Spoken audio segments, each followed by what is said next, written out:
Gloria in excelsis Deo, et in terra pax hominibus voluntatis.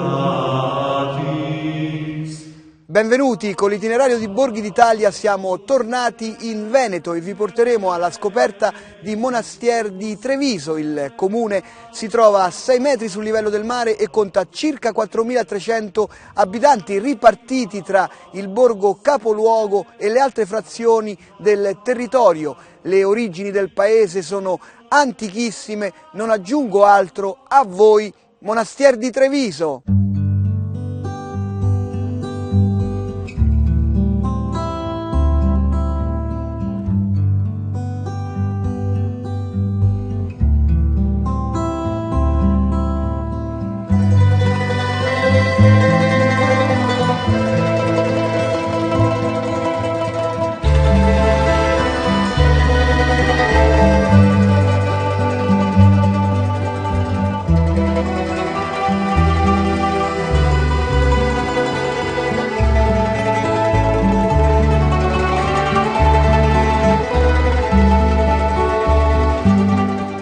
Benvenuti a Monastier di Treviso. Parlare del comune di Monastier di Treviso è parlare di una comunità di 4.300 abitanti in un territorio ancora rurale, ma che sposa, diciamo, anche un aspetto moderno, che è anche quello, insomma, dell'economia che lo rappresenta. Il paese di Monastier prende il nome proprio dal monastero, perché anche la storia di questo comune è una storia antica, dovuta soprattutto alla abbazia benedettina che sorge attorno all'anno 1000 vicino a quello che il tempo era il fiume Pero. Oggi è l'attuale Meolo, è il fiume che scorre al centro di questo paese. Una storia appunto di questo lascito che Ottone I fece per questo primo nucleo di benedettini, ed è una storia che poi è cresciuta nel tempo. Attorno al 1400 l'abate di San Giorgio Maggiore a Venezia prende sotto la sua custodia appunto l'abbazia di Monastier, e lì è il massimo splendore, insomma, che questa abbazia ha nel tempo. Poi però con la dominazione napoleonica l'abbazia viene confiscata e poi nel 1837 viene acquistata dalla famiglia Ninni. Quindi questo cuore storico del nostro paese siamo convinti e siamo contenti che è custodito nel miglior modo.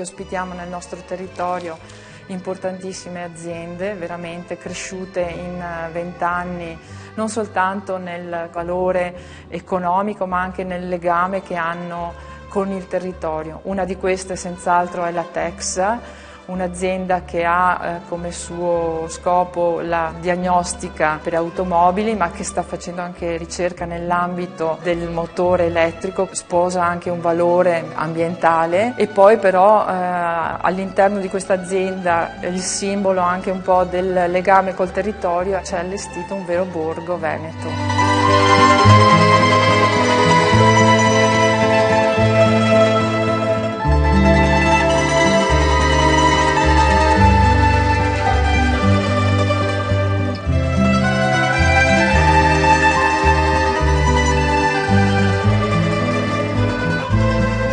Altra azienda importante del nostro territorio è l'Harper, un'azienda che fa design d'arredamento, un'azienda che ha showroom in tutto il mondo.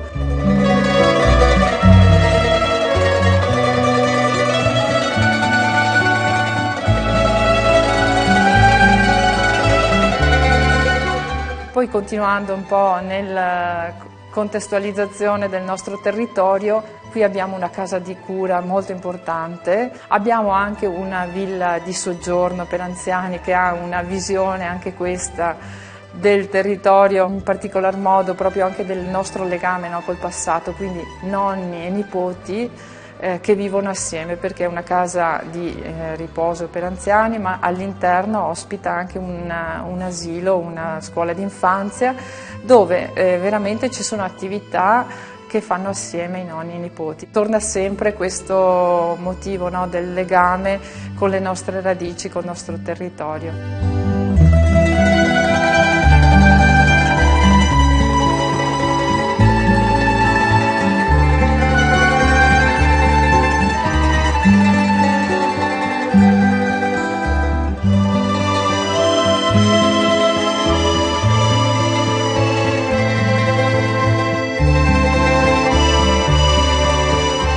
Poi quello che contraddistingue proprio la nostra comunità è il grande valore del volontariato. In un comune da 4.300 abitanti abbiamo quasi 40 associazioni trasportive e di promozione sociale. Spero di avervi incuriosito e vi invito veramente a visitare questo comune che è accogliente, che è solidale e che ha anche tanti angoli importanti da scoprire. Veramente un angolo di pianura padana, insomma, da esplorare e da conoscere in tutti i suoi aspetti.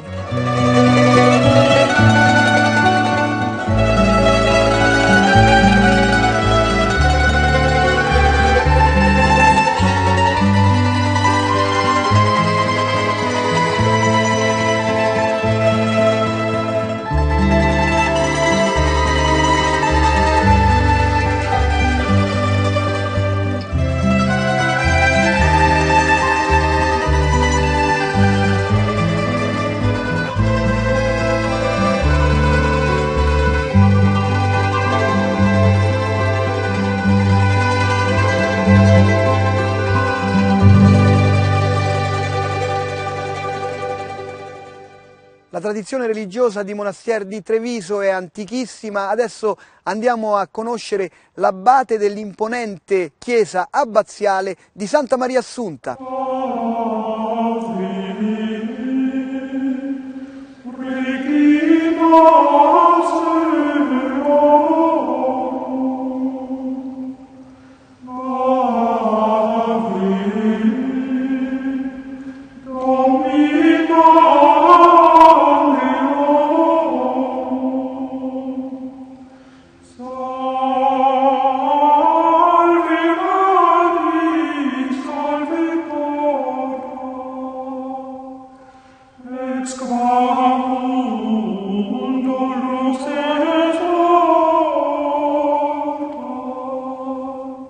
Siamo in questo momento nella chiesa abbaziale di Monastier di Treviso, dove la comunità si raccoglie e si riunisce per le celebrazioni e per le feste, in particolare la festa patronale di Maria Assunta, la patrona della chiesa e della parrocchia, e del patrono San Valentino, il 14 di febbraio.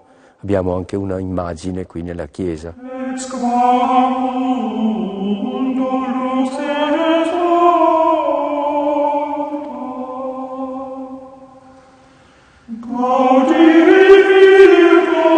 Questa chiesa si chiama abbaziale perché deriva dall'antica abbazia di Santa Maria del Pero, dove la chiesa è stata distrutta durante la prima guerra e quindi si è pensato di costruirne una nuova in un luogo più centrale e più confacente anche allo sviluppo della popolazione in quel tempo. La parrocchia attualmente conta un numero di circa 4.500 persone, dove si ritrovano anche attraverso le varie attività, la catechesi per le classi delle elementari e delle medie, c'è un buon gruppo scout della Gesci da parecchi anni, attivo nella parrocchia, un gruppo missionario e inoltre anche altri gruppi dei giovani, dei giovanissimi, gruppi di adulti che si ritrovano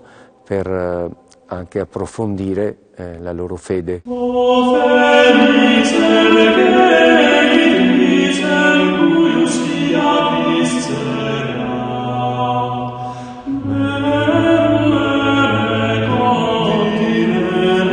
continente bonia. Siamo anche in buona collaborazione con il Comune, quindi per quanto riguarda soprattutto le famiglie, la pastorale familiare e la Caritas.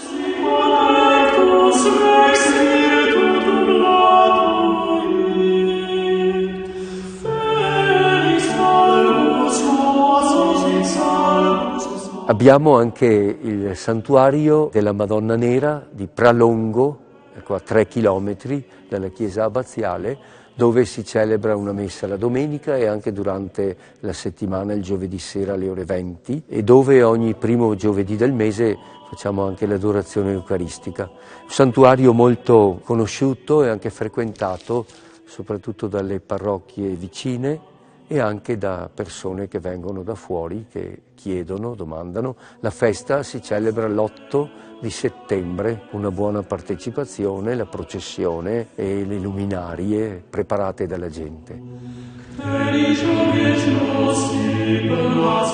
Quindi alla comunità di Monastier, la comunità cristiana e civile, vorrei appunto augurare che si possa continuare nella collaborazione, nella partecipazione e anche che ricorda e che vive le proprie radici cristiane di fede, ricordando appunto l'antica abbazia, ricordando con questa tradizione ricevuta anche dai monaci benedettini. Quindi un dono di fede che va anche approfondito, conosciuto e sviluppato proprio da parte di tutte le fasce della popolazione e di tutte le età.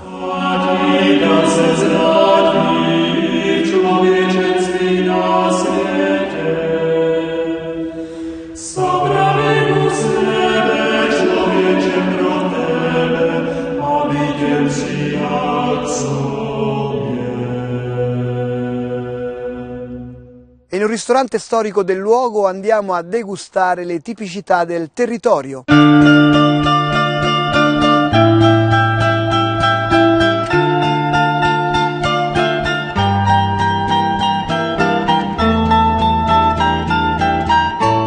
Benvenuti, siamo a Pralongo, che è una frazione del comune di Monastiere. Ci troviamo presso il ristorante Menegaldo, di cui io ne faccio parte, sono una delle titolari. Siamo alla 3ª generazione, il nostro ristorante è partito nel 1910, prima c'erano i miei nonni, i miei genitori che attualmente sono ancora presenti e adesso siamo 3 sorelle.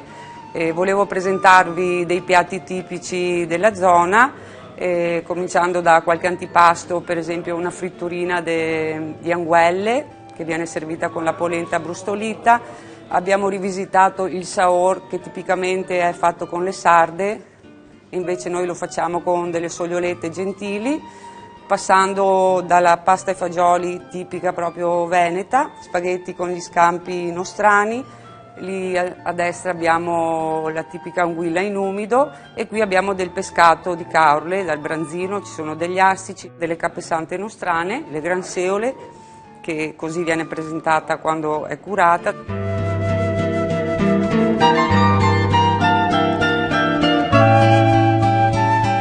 Accompagnata a dei secondi abbiamo della verdura che è tipica trevigiana, abbiamo il radicchio di Treviso o il radicchio di Castelfranco.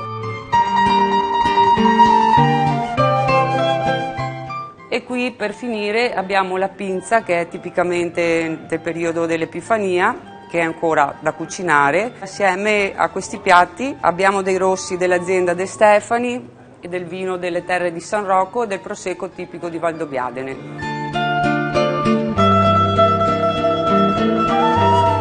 Prima vi ha dato le ricette mia figlia Stefania. Vi presento una parte della famiglia, la Patrizia, la nipote Agnese, il nipote Antonio, dottore. Manca la principale, mia moglie, che sta lavorando in cucina e non ha potuto venire. Questo pesce che vedete qui lo vado a comprare io, in genere nei mercati di Marano e Caorle.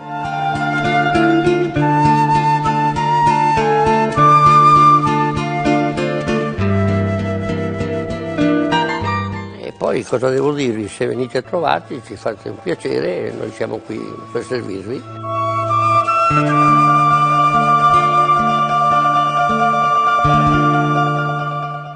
Andiamo a saperne di più sul monumento più importante di Monastier di Treviso, ovvero l'abbazia di Santa Maria del Pero.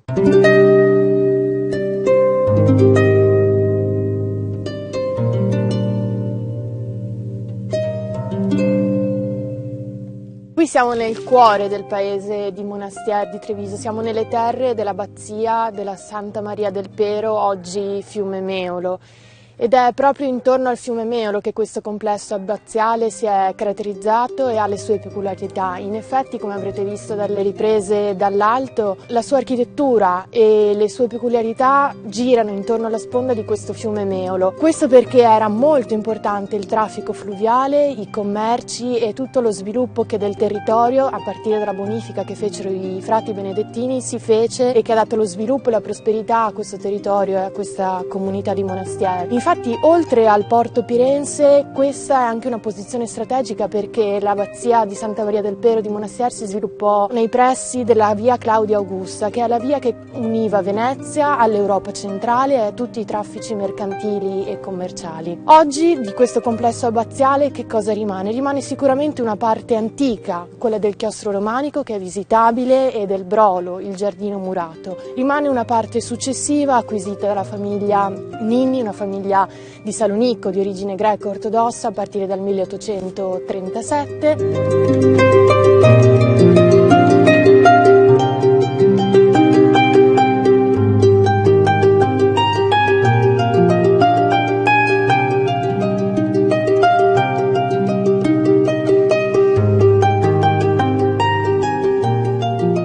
Poi questa parte dove ci troviamo noi, che è quella della chiesa abbaziale col suo campanile. Della chiesa abbaziale però rimangono solo le rovine, perché durante la prima guerra mondiale, durante la grande guerra di cui ricorre il centenario proprio in questi anni, venne bombardata e fu completamente danneggiata e rimane oggi solo una parte della facciata frontale e il campanile. Nonostante ripetuti tentativi, il campanile rimane nella sua interezza, nei suoi 44 metri di altezza, perché aveva una funzione di vedetta e di controllo dei traffici della linea di avanzamento delle linee nemiche, aeree ma anche terrene. Questo è un luogo molto importante dove protagonista delle azioni di guerra e dei racconti soprattutto fu lo scrittore americano Ernest Hemingway, che non solo in Addio alle armi, ma in particolare in Al di là del fiume, tra gli alberi, parla proprio di Monastier, di fornaci e di questo territorio in cui lui visse le azioni di guerra e visse moltissime situazioni di difficoltà, di profuganza, di fame.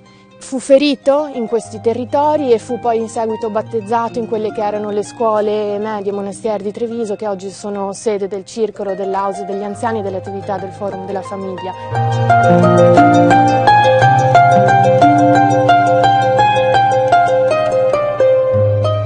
Le terre dell'abbazia sono un cuore non solo antico, ma un cuore pulsante oggi delle attività e delle manifestazioni culturali che si tengono a Monastier. In effetti questo è il teatro di una manifestazione di musica internazionale che nasce in collaborazione con Harper 13 anni fa con i solisti veneti, si evolve poi con le stelle del jazz internazionale, da Billy Cobham a Mike Stern a Tania Maria, fino ad arrivare alla sua reinvenzione l'anno scorso proprio in occasione del centenario con dei testi ad hoc preparati dalla rock band Radio Fiera, da Giulio Casale e da Patrizia Laquidara.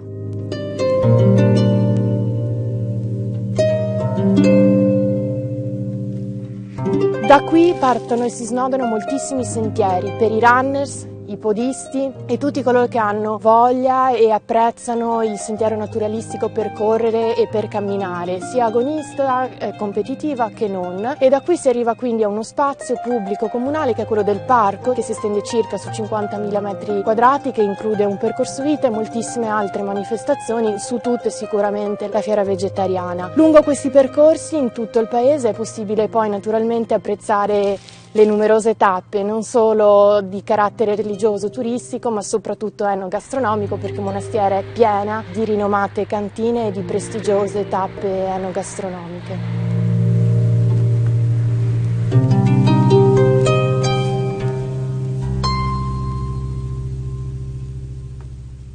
A Monastier di Treviso i ricordi sulla Grande Guerra sono ancora molto forti e quindi con il signor Angelo andiamo a visitare la collezione privata dedicata alla Prima Guerra Mondiale.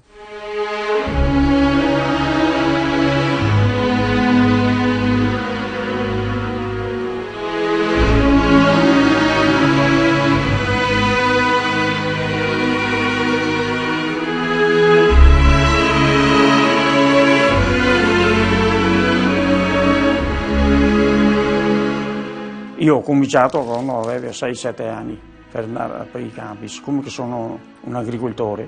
Io ho trovato i pesci, però il periodo là di anni 50-55 si andava per vendere. Dopo, fino agli anni 60-65, dopo non sono più venuti i raccoglitori, diciamo, settimanali che venivano ogni settimana a prendere, e ho cominciato a metterla da parte, perché ogni pezzo ha una storia, insomma, ogni pezzo ha il suo sacrificio, diciamo così. E ora metto via qualcosa per ricordare che dopo di me, se c'è qualcuno, cerca di ricordarsi, insomma.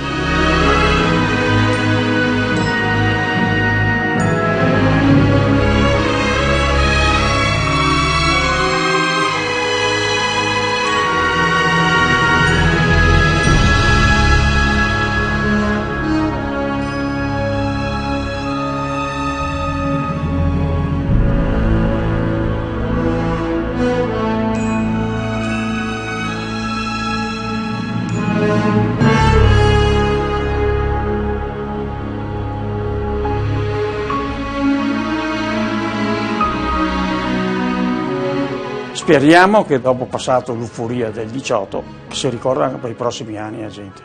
Quando vado sulle scuole dai ragazzi e terze medie, io le dico in ultimo, le grandi imprese e i sacrifici umani diventano inutili solo quando li si dimenticano.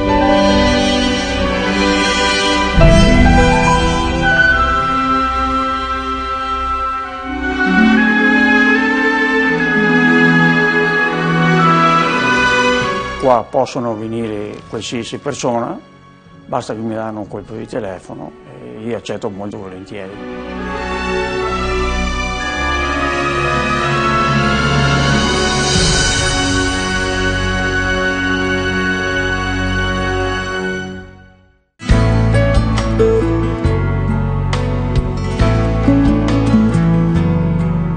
Vi voglio presentare una cosa che a Monastiere è molto curiosa ed interessante. È diventato un elemento trainante per tutti i paesi qui attorno, ma è motivo di legame per tantissime associazioni qui del paese. È un paese ricco appunto di queste associazioni, ma viene fatta una cosa in particolare a settembre che vi invito a partecipare. Si chiama Tucogio. I giochi che vengono proposti sono tantissimi, ma sono tutti inventati o riscoperti, non giochi antichi, ma giochi che vengono rielaborati e pensati dalle famiglie e proposti a tutti i visitatori. Ogni anno aggiungiamo un tema e facciamo i giochi attorno a questo tema. È molto interessante perché la fantasia delle famiglie e delle associazioni su questo aspetto si esprime in maniera molto particolare. Il tutto viene contornato da molti artisti di strada e poi artigiani che con la loro manualità creano oggetti di vario tipo, dalla ceramica al legno alla paglia, e diventa una cosa molto, molto bella. Il coinvolgimento delle associazioni è importante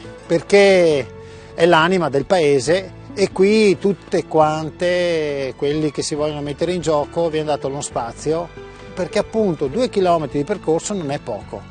Poi ci sono tanti abitanti del paese che mettono a disposizione il proprio giardino, la propria attività, la propria professionalità, e questo aumenta la qualità di questo evento.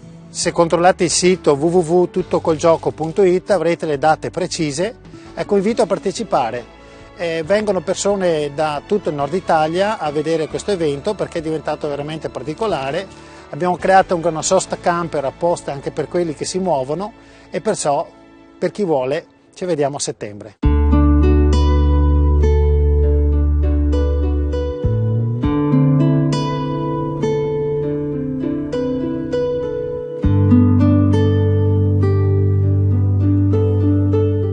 Io sono Mazzon Fioravante e sono praticamente il custode di questo campanile, di quest'area, che è proprietà della parrocchia di Monastiere, che però è il simbolo della storia di Monastiere. Qui da oltre 1000 anni questo luogo è frequentato e dopo via via insomma è continuato fino a oggi. E comunque avete visto che bello che è anche da sopra il campanile, questo convento ancora si mantiene bene, lo stanno restaurando e anche tutto il paese. Adesso il paese una volta era prettamente agricolo, adesso ci sono industrie, ristoranti, ospedale, case di riposo. A Monastiere non manca niente.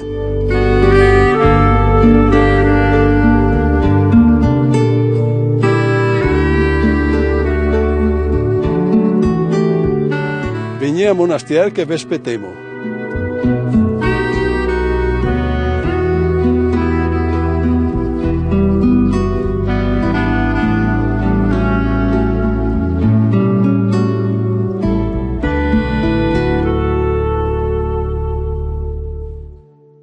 Monastiere di Treviso vi aspetta con tutte le sue atmosfere e positività. Per rivedere le puntate di Borghi d'Italia potete consultare il nostro sito. Buone passeggiate a Monastiere di Treviso. A presto!